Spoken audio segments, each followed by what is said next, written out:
The text came through while I was pumping gas at pump 4, rain hammering the metal canopy above my head. My newborn daughter slept against my chest in her carrier, warm and oblivious. I glanced down at my phone, expecting my sister, checking if I'd made it home. Instead, I read, "I'm done. I filed for divorce. Michelle and I are flying to Maui tomorrow. I emptied the joint account. Good luck raising the kid alone." My breath caught. The shock registered in my wide eyes, my mouth falling open for just a second before I caught myself. Mrs. Moore, one of my longtime clients, stood beside me holding a pack of diapers she'd just grabbed from inside. I thanked her, voice steady, and handed her the receipt without a tremor in my fingers. Kyle thought this text would shatter me. He had no idea what I'd already put in motion. My name is Megan Vaughn, and at 38, I just received the cruelest breakup message in history. But while Kyle was probably celebrating his grand exit in some hotel with his 20-year-old receptionist, imagining me sobbing over our ruined marriage, I was calmly adjusting my baby's blanket and heading to my car. The signs had been screaming at me for months. Late nights that never matched his work schedule, sudden gym obsession, new clothes he couldn't afford on his salary, password changes on every device. The way he started talking about living life before it's too late, and calling my business a cute side hustle, despite it out-earning him. 3 months ago, I found hotel charges on our credit card for a weekend he claimed to be at a work conference. That same week, Michelle posted an Instagram story from the exact same hotel, quickly deleted but not quickly enough. That night, I opened a separate bank account at a different branch. 2 weeks later, when Kyle suggested combining all our accounts to simplify things, I agreed enthusiastically while quietly moving my real savings to the new account. The joint account he just emptied? It contained exactly enough to avoid suspicion about 8 weeks of regular deposits. The rest sat safely tucked away, along with screenshots of every suspicious charge, every late-night Uber to her apartment building, every lie. My phone buzzed again. "Don't bother begging. Melissa and I leave tomorrow. I'll send for my things later." Melissa, the receptionist who laughed too loud at his jokes during the Christmas party, who touched his arm constantly, who was young enough to think a 4 or 5-year-old man was mature instead of just insecure. Most women only start protecting themselves after the damage is done. If you'd rather be Megan with a plan than Megan with nothing, tap subscribe right now before you forget this story tomorrow. And if you still think love is enough to protect you, drop that in the comments. We'd genuinely love to understand your perspective. I didn't respond to Kyle's text. Instead, I buckled my sleeping daughter into her car seat and drove home through the rain to the house I inherited from my grandmother, the one whose deed had only my name on it, despite Kyle's years of hinting I should add him. Once inside, I laid the baby in her bassinet and made 2 phone calls. First, my lawyer, the one I'd hired 2 months ago. "It's time," I said simply. He finally pressed send. "The papers are ready," she replied. "I'll file first thing Monday morning." Second, the credit card company. And that's when Kyle's Maui fantasy started to crumble. Let me take you back 6 months before that gas station text. Back when I still believed my marriage could survive Kyle's midlife crisis. We'd been married 12 years. Good years, mostly. Kyle worked in IT management, steady income, predictable life. I'd started my online coaching business 3 years into our marriage, teaching single mothers how to build income streams from home. It grew slowly at first, then exploded once I figured out social media. Kyle called it my cute side hustle. Even when my quarterly earnings started exceeding his annual salary, everything shifted when Michelle joined his office as a receptionist last spring.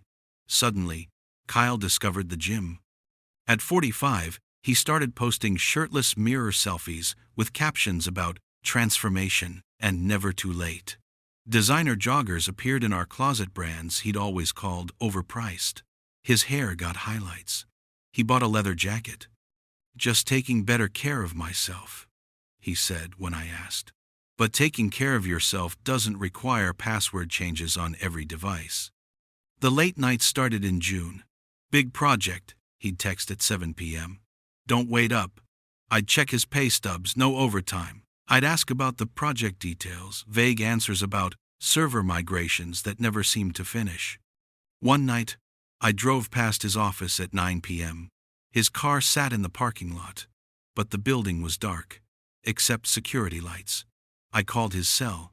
It rang 4 times before he answered, slightly breathless. Hey, what's up? I'm working. In the background, I heard music, laughter. Definitely not server room sounds. Just checking in, I said. Love you. Yeah, you too. He hung up fast.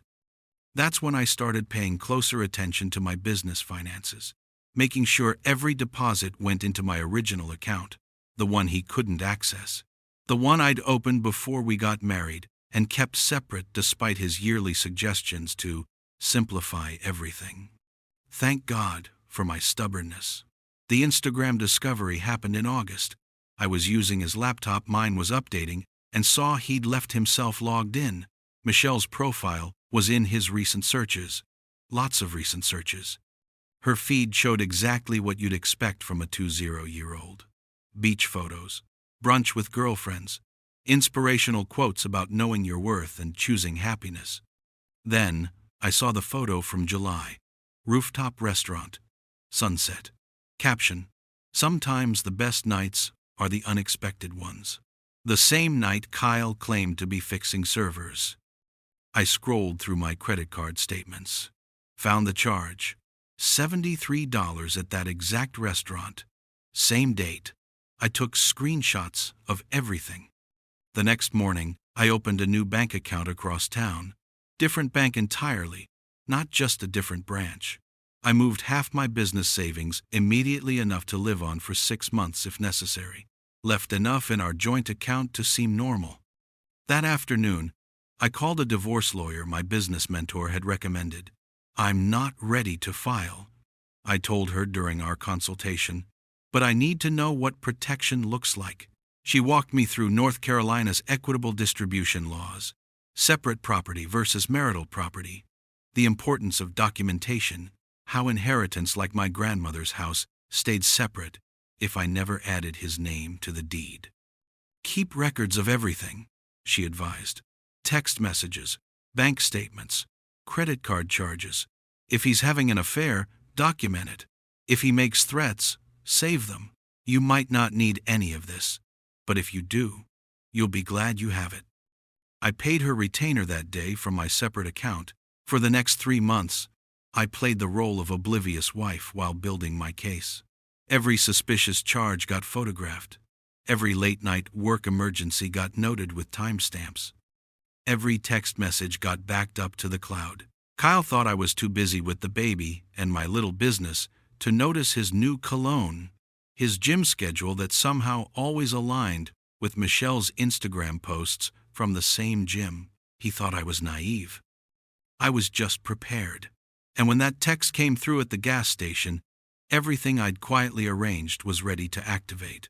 The credit card representative listened patiently as I explained the situation, my phone on speaker while I organized the baby's diaper bag in my grandmother's kitchen. So your husband sent you this text admitting he emptied your joint account and used your shared credit card to book travel with another woman? Her voice carried that particular note of controlled outrage customer service reps use when they've heard enough divorces to hate cheaters. Yes, ma'am, I can forward you the screenshot. Please do. I'm flagging this as fraud right now. I sent the text while she typed.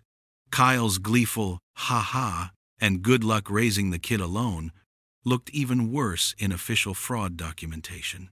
Mrs. Vaughn, I'm canceling the charges for both airline tickets and the hotel reservation at the Royal Palm. The total comes to $4,847. I'm also removing your husband as an authorized user on this account effective immediately. Thank you. Between you and me? Her voice dropped slightly. I hope he's already at the airport when he finds out. I smiled for the first time since reading that text. He flies out tomorrow morning. Perfect. After hanging up, I checked on the baby still sleeping peacefully in her bassinet, unaware her father had just tried to abandon us both. I made a bottle for her next feeding, then settled at my grandmother's old dining table with my laptop. Kyle's texts were already shifting tone. You're being really quiet. Playing the victim? 10:47 p. Michelle and I are going to have an amazing life. 10:52 p. You'll probably find someone eventually. Someone more your speed. 11:03 p.m. I didn't respond. Instead, I created a new folder on my desktop. Divorce documentation. Inside went subfolders. Financial records. Text messages. Credit card fraud. Affair evidence. My lawyer had taught me well. The baby woke around midnight. I fed her in the rocking chair my grandmother had used for me when I was small. The same chair where I'd fed my daughter every night of her short life. Rain drummed against the windows. The house creaked in familiar ways, solid and mine. Kyle's texts continued. I deserve happiness too, you know. 12:34 a. You got so focused on that business, you forgot about US. 12:39 a.m. Michelle appreciates me. 12:41 a.m. Then, around 1 a.m., the tone changed. Why isn't our credit card working? 1:18 a. The airline says our tickets are canceled. Did you do something? 1:22 a. Megan, answer your phone. 1:26 a.m. This is ridiculous. I'm calling the bank. 1:31 a. They said, you reported fraud? Are you kidding me? 1:47 a.m. I burped the baby, wiped her little mouth, and laid her back in the bassinet. Only then did I respond. You admitted in writing to stealing from our joint account and using our credit card for personal travel with your girlfriend. That's fraud. Good luck with your trip. My phone immediately rang. I declined the call. It rang again. Declined. A string of texts followed, each more desperate than the last. You can't do this. This is my money, too. I'll call the police. You're ruining everything. Please. Michelle is going to think I'm broke. That last one made me laugh out loud. Michelle was about to learn exactly what kind of man she'd chosen. I spent the next 2 hours organizing documents for Monday's emergency hearing. Kyle's affair evidence in one pile. Financial records showing my separate business income in another. The deed to my grandmother's house proving sole ownership in a third. Text messages where he admitted to planning this for months in a fourth. By 3 a.m., everything was labeled, sorted, and ready. Kyle's texts had devolved into insults about my age, my body after pregnancy, my business that would never be real success. Each message got screenshotted and filed. Outside, the rain finally stopped. Inside my grandmother's house, my house, everything was quiet except my daughter's soft breathing. Kyle thought he'd destroyed me tonight. He'd actually just handed me everything I needed to destroy him. Saturday morning arrived with autumn sunshine and my daughter's hungry cries. I had a coaching session scheduled at 10 a.m., 20 single mothers learning to build their first digital products. I wouldn't dream of canceling. Kyle apparently had other plans for my attention. My phone had accumulated 37 texts overnight. I skimmed them while making coffee one-handed, baby on my hip. You're going to regret this. 4:23 a. No woman our age is this vindictive. 5:11 a. Your business is a joke anyway. 6:47 a.m.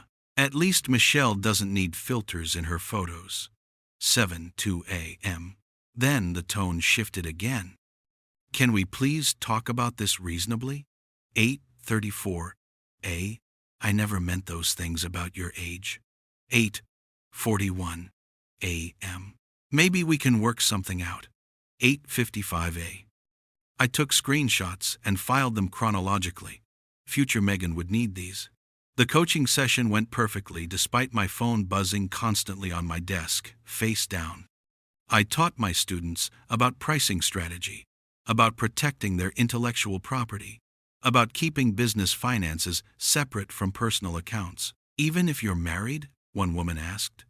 Especially if you're married, I said, thinking of the credit card I'd just canceled. Trust and preparation aren't opposites. They're partners. Midway through the session, Kyle's mother called. I let it go to voicemail, but she called again immediately.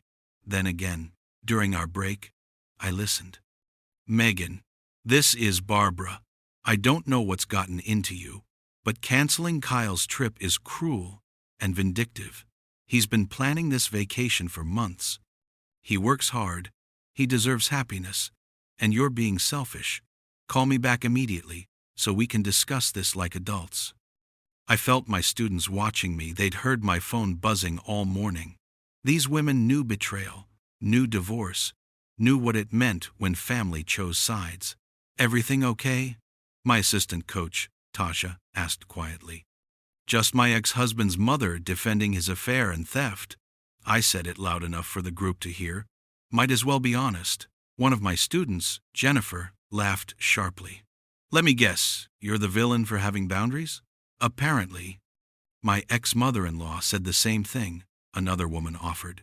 Right up until she saw the texts he sent me. Then she got real quiet. Barbara called back during lunch. This time I answered. Barbara, before you say anything else, let me read you some texts from your son. I put her on speaker. Here's one from last night. I emptied the joint account. Good luck raising the kid alone. Here's another. At least Michelle doesn't need filters in her photos. Want me to keep going? Silence. I reported his credit card charges as fraud because he admitted in writing to stealing our money and using it for his girlfriend. If you think I'm being vindictive, maybe ask your son why he texted those things to the mother of his infant daughter. I didn't know he said those things. Now you do. She hung up without another word. Around 3 p.m., Kyle's sister Chantel started texting mutual friends. I saw the screenshots. Within an hour, our small Charlotte network was loyal to me, not Kyle. Megan has lost her mind. She canceled my brother's vacation out of spite, psycho behavior. But by evening, Chantel sent me a direct message. Can we talk? Privately? I'm getting a very different story from Mom now. I didn't respond. I was too busy watching Michelle's Instagram implode. Her morning post, airport selfie, new adventures with my love. Her afternoon post, why do credit cards get declined at airports? Her evening post, sitting in a motel near the airport while he yells at his bank, this is not what I signed up for. Then, deleted. Then her entire relationship status disappeared. Kyle's final text of the day arrived at 11 p.m. Michelle broke up with me. Happy now? I was feeding the baby, organizing the next week's content calendar, and reviewing my emergency hearing documents. So yes, actually, I was. Have you ever watched someone's lies catch up to them in real time? Hit subscribe so you don't miss what happens when Kyle faces a judge on Monday. Drop a comment if you think Megan's being too harsh or not harsh enough. Monday morning arrived cold and clear. I dressed in a simple black sheath dress, pulled my hair into a low bun, and packed my binder with color-coded tabs, financial records, text evidence, affair documentation, property ownership. The courthouse smelled like floor polish and anxiety. Kyle arrived 20 minutes late, wearing a blazer that pulled tight across his shoulders, probably bought during his transformation phase, and designer sneakers that screamed, "I'm still young." His hair had fresh highlights. He'd clearly spent Sunday preparing his appearance instead of preparing his defense. Michelle sat on a hallway bench scrolling her phone, wearing a crop top to family court. She didn't look at me. My lawyer, Patricia Chen, was already reviewing documents at our table when I entered. She'd been practicing family law for 20 years and had seen every variation of midlife crisis, divorce. This was just another Tuesday for her. Kyle's lawyer looked fresh out of law school, probably the cheapest option Kyle could find on short notice. All rise. Judge Morrison was a woman in her early 60s with silver hair and reading glasses that made her look like everyone's no-nonsense grandmother. She reviewed the emergency motion briefly, then looked directly at Kyle. "Mr. Vaughn, you sent your wife a text message stating," she read from her screen, "I emptied the joint account. Good luck raising the kid alone. Is that accurate?" Kyle shifted. "Your Honor, I was emotional. The marriage had been over for, it's a yes or no question. Did you send that text?" "Yes." "And did you empty the joint account?" "It was my money too." "Did you empty the joint account?" she repeated. "Yes." Patricia stood, tablet in hand. "Your Honor, we have documented evidence of Mr. Vaughn's affair with a subordinate at his workplace, including hotel charges on their joint credit card, restaurant receipts, and social media posts from both Mr. Vaughn and his girlfriend confirming the relationship." She swiped through exhibits on the courtroom screen. Screenshots of Kyle's gym selfies with Michelle's flirty comments underneath. Credit card charges from hotels. Michelle's deleted Instagram post from the airport. Kyle's lawyer tried to object. "Your Honor, my client's personal relationships." "Your client admitted to financial misconduct in writing," Judge Morrison interrupted. "Mrs. Chen, continue." "Mr. Vaughn also used their joint credit card to book $4,847 worth of travel for himself and his girlfriend. When Mrs. Vaughn reported this as fraud, which it legally was, since he admitted to using marital funds for an extramarital affair, he sent a series of threatening and harassing texts." Patricia displayed those too. 37 messages, increasingly unhinged, insulting everything from my age to my postpartum body to my business. "Your Honor, I was upset," Kyle started. "You were careless." Judge Morrison corrected. "You documented your own misconduct extensively. Mr. Vaughn, do you have any proof that you contributed financially to your wife's coaching business?" "I supported her emotionally. I gave her advice. Documentary evidence, Mr. Vaughn. Bank statements, investment records, business partnership agreements." His lawyer whispered something. Kyle's face reddened. "No, but..." "And the house where Mrs. Vaughn currently resides, when was that acquired?" "She inherited it from her grandmother," his lawyer admitted quietly. "Before the marriage. So Mr. Vaughn has no legal claim to the primary residence or the business. What he does have is a documented history of emptying joint accounts, committing credit card fraud, and harassment." Judge Morrison removed her glasses. "Here's what's going to happen. All shared assets are frozen immediately. Mr. Vaughn, you will repay the $6,200 you removed from the joint account within 24 hours, or I'll hold you in contempt. You will have no access to any jointly held credit, property, or accounts pending the final divorce hearing. Mrs. Vaughn's separate business assets and inherited property are confirmed as separate property. Do you understand?" "The money's gone," Kyle said. "We spent it." "Then I suggest you find a way to replace it. That's your problem, not the court's." She signed the order. "We'll reconvene in 30 days for the formal dissolution hearing. Until then, Mr. Vaughn, I strongly advise you to stop sending harassing messages to your wife." Dismissed. I left to the sound of Kyle arguing with his lawyer about where he was supposed to get $6,200 by tomorrow. Patricia touched my elbow. That went exactly as planned. Outside, Michelle was gone. Kyle's designer life was crumbling. Mine was just beginning. The fallout happened faster than I expected. Kyle's HR department launched an investigation within a week. Someone, probably Michelle, after their breakup, had reported his relationship with a subordinate.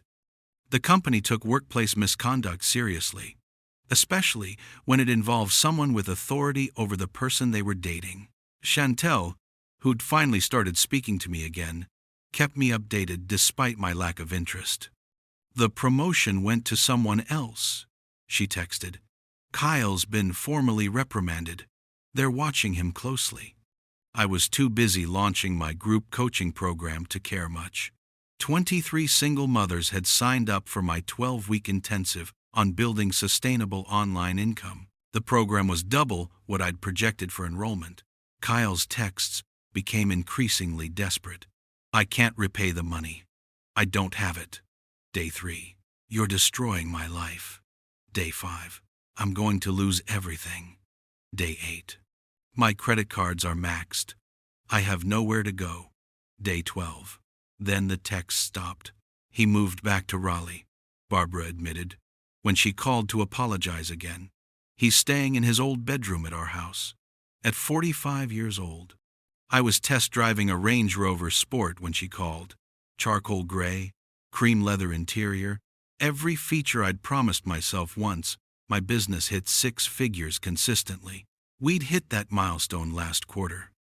"I'm sorry this is how things ended," Barbara continued. "We should have believed you from the beginning. You believed your son. That's natural. We believed his lies." She paused. "He's telling everyone Michelle tricked him, that you trapped him, that his company discriminated against him. He takes no responsibility for any of it." Through the Range Rover's windshield, I watched Charlotte's skyline, my city, my business, my future. "Barbara, I appreciate the call, but Kyle's story isn't mine to manage anymore. I understand. I just wanted you to know, we're not defending him. Not this time." After we hung up, the dealership manager approached. "What do you think?" "I'll take it," I said. "Cash." His eyebrows rose slightly. People didn't buy Range Rovers in cash often, but he smiled. "Excellent choice, Mrs. Vaughn." "Miss Vaughn," I corrected. "The divorce finalizes next month." That same week, I hired Sharon, a brilliant 6-year-old with a marketing degree and lived experience as a single mother. She'd been through my first coaching group, launched her own successful online boutique, and wanted to help other women do the same. "I want to pay it forward," she said during her interview. "The way you did for me."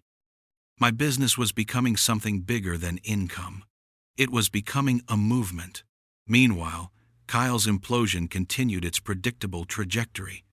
Michelle posted on Facebook about learning to spot manipulation and trusting your instincts. She'd started dating someone age-appropriate who actually had his life together. Comments on her posts were supportive, encouraging. Kyle tried commenting. She blocked him. He created a fake account. She blocked that too. Chantel reported he'd maxed out 3 credit cards, trying to maintain his youthful lifestyle, the gym membership, the trendy restaurants, the clothes. Now, he couldn't pay any of them. "He keeps saying he deserves happiness," Chantel told me over coffee. We'd rebuilt our friendship slowly, carefully, like happiness is something you buy with someone else's credit card. I showed her the plans for my new office space, a converted warehouse in South End, with room for private coaching sessions, group workshops, and a small on-site childcare area so single mothers could actually attend without scrambling for babysitters. "This is incredible," she breathed, scrolling through the architectural renderings. "Your brother called it a cute side hustle," I reminded her. "My brother's an idiot, living in his childhood bedroom." She looked up from the plans. "And you're building an empire." That night, I paid off the last of our joint debts, the ones Kyle had conveniently forgotten when he emptied our account. My credit was pristine. His was destroyed. I tucked my daughter into bed, read her favorite story about a brave little girl who wasn't afraid of anything, and thought about the test drive. Tomorrow, I'd go back and finalize the Range Rover purchase. Not because I needed to prove anything to Kyle, but because I'd promised myself I would. A year after the gas station text, I had a real office. Not a corner of my grandmother's dining room. Not a coffee shop with unreliable Wi-Fi. A legitimate 1,200 square foot space with a reception area, 2 coaching rooms, and a small child care corner painted in soft colors where clients' kids could play during sessions. Kyle's divorce text hung framed above my desk, not as a wound, but as fuel. I was reviewing applications for my advanced coaching program when Sharon knocked on my doorframe. "Someone's here to see you. She doesn't have an appointment. Tell her to book through the website." "It's Michelle." I looked up. Through my office window, I could see her in the waiting area, considerably more subdued than the crop-top-wearing girl from the courthouse. She wore jeans and a simple sweater, no makeup, her hair pulled back. She looked her age instead of trying to look older. "Give me 5 minutes, then send her in." I used those minutes to breathe, to center myself, to remember I wasn't the same woman who'd stood at that gas pump. I'd built something real. She couldn't touch that.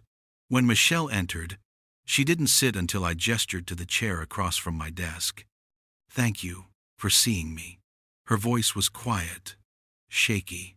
"I wasn't sure you would." "I almost didn't." "I owe you an apology." She twisted her hands in her lap. "I knew he was married. I knew you'd just had a baby." I told myself. I don't know what I told myself. That you didn't understand him. That he was unhappy. All the things women tell themselves when they're helping destroy someone else's life. I waited. She'd come to say this, so I'd let her say it. After the credit cards got declined at the airport, everything fell apart fast. He tried to move into my studio apartment, a 4 or 5-year-old man with all his stuff, complaining about my furniture, my clothes, how I spent my money. She laughed bitterly. Money he'd expected me to spend on him, apparently. How long did that last? 3 days. Then he started talking about you. She met my eyes. He made you sound like a villain. Cold, controlling, obsessed with your little business. He said you'd let yourself go, that you'd trapped him with a baby he didn't want. And you believed him? For about 2 weeks. Then I saw the text messages. She pulled out her phone. He left his phone unlocked one night. I read everything. What he really said to you. How he bragged about taking your money. The things he said about your age, your body, your business. She showed me screenshots. Messages Kyle had sent to his gym buddies, to colleagues, to his own sister. Messages about me that made the texts I'd received look mild. He used the same lines on me he used on you, Michelle continued. The same promises about traveling, about living life to the fullest, about how I was different from other women. When I called him on it, he said I was being paranoid, that I was acting jealous and crazy. The classic playbook. I left him that night. She put her phone away. Then I got into therapy. My therapist helped me see the pattern he targeted young women because we were easier to manipulate. Women his own age saw through him. I thought about that, about how Kyle had underestimated me because I was his age, because I'd just given birth, because I'd focused on my business instead of his ego. "I'm not here for forgiveness," Michelle said. "I don't deserve it. I'm here to say thank you for freezing those accounts. If you hadn't, I might have spent years with him. He could have ruined my credit, my life, my future." She stood to leave, then paused at the door. "Your business isn't little. What you're building here," she gestured around the office, "it's beautiful." He was wrong about everything. After she left, my phone rang. "Barbara, I heard Michelle went to see you," she said. "I just wanted to call and say we were wrong. About everything. We don't defend Kyle anymore." Finally, 5 years after that rainy night at Pump 4, I drove through Charlotte in my Range Rover, my daughter singing along to her favorite song in the back seat. She was 5 now, starting kindergarten, with no memory of the gas station or the text that changed everything. She just knew Mommy helped other mommies, that we lived in Grandma Grace's beautiful house, and that sometimes Daddy sent birthday cards from wherever he was living now. I pulled up to her preschool, one of Charlotte's best, the kind Kyle always said we couldn't afford, and helped her out. "Mommy, are you teaching today?" Speaking at a conference about helping women protect themselves. Like a superhero? I kissed her forehead. Something like that. The Women's Business Conference was at the Charlotte Convention Center. 2,000 attendees. I was the keynote speaker. Backstage, I checked my phone. A text from Sharon. 3 new coaching locations confirmed for next quarter. We're officially in Raleigh, Atlanta, and Nashville. Another text from Barbara. Heard you're speaking today. Wish I could be there. Kyle's still in Raleigh, renting that apartment above the garage. Still blaming everyone but himself. I didn't respond to that one. Kyle's story wasn't mine anymore. The conference organizer gave me my 5-minute warning. I reviewed my notes, though I'd given versions of this talk dozens of times. The auditorium lights dimmed. My introduction played on the screen behind me. Owner of 5 coaching hubs across 3 states. Mentor to over 400 single mothers. Advocate for financial independence in marriage. I walked on stage to applause. 5 years ago, I was standing at a gas station in the rain, holding my newborn daughter, when my husband divorced me by text message. I let that sink in. He'd emptied our joint account, charged a vacation with his 20-year-old girlfriend to our credit card, and expected me to be destroyed. The audience was silent, leaning forward. But 6 months before that text arrived, I'd noticed the signs. The late nights that didn't match his paycheck. The secretive phone behavior. The way he started calling my business a cute side hustle, even as it out-earned him. I clicked to the next slide, the actual text. The one I kept framed in every office. I did what he never expected. I prepared. I opened a separate bank account. I hired a divorce lawyer. I documented everything. So when this text arrived, I wasn't destroyed. I was ready. More applause, but I raised my hand. Here's what I want you to understand. Protection isn't paranoia. Preparation isn't pessimism. Keeping your business finances separate, maintaining your own accounts, documenting suspicious behavior, these aren't signs you don't trust your partner. They're signs you trust yourself. I walked them through the framework: financial boundaries, documentation systems, asset protection. The same principles I'd used to protect myself, now taught to thousands of women. My ex-husband thought that text message was an ending. He thought he was writing the final chapter of our story together. I clicked to photos of my coaching hubs, my team, the hundreds of women we'd helped. Instead, he handed me the beginning of something he never imagined I could build. Standing ovation. After the conference, I picked up my daughter and drove to our grandmother's house. My daughter's house someday. She wanted mac and cheese for dinner. We ate it at the same table where I'd organized divorce documents 5 years ago. Mommy, why do you have that mean text on your wall? I looked at the framed screenshot in my office, visible through the doorway, because it reminds me that sometimes people underestimate us, and proving them wrong can change your whole life. Did you prove Daddy wrong? I proved myself right. That night, after bedtime stories and goodnight kisses, I stood in my office looking at Kyle's text message. Good luck raising the kid alone. Our daughter was thriving. My business was expanding. Women across 3 states were building their independence because I'd taught them how. Kyle was still telling stories about his glory days while renting an apartment above someone's garage. He'd meant to end me. Instead, he'd freed me. 5 years from now, you'll either be glad you learned from Megan's story or wishing you had. If stories like this matter to you, hit subscribe before this video ends. And if you're still on the fence about protecting yourself financially, even in a good marriage, tell us why in the comments. Sometimes the conversation is where real change begins.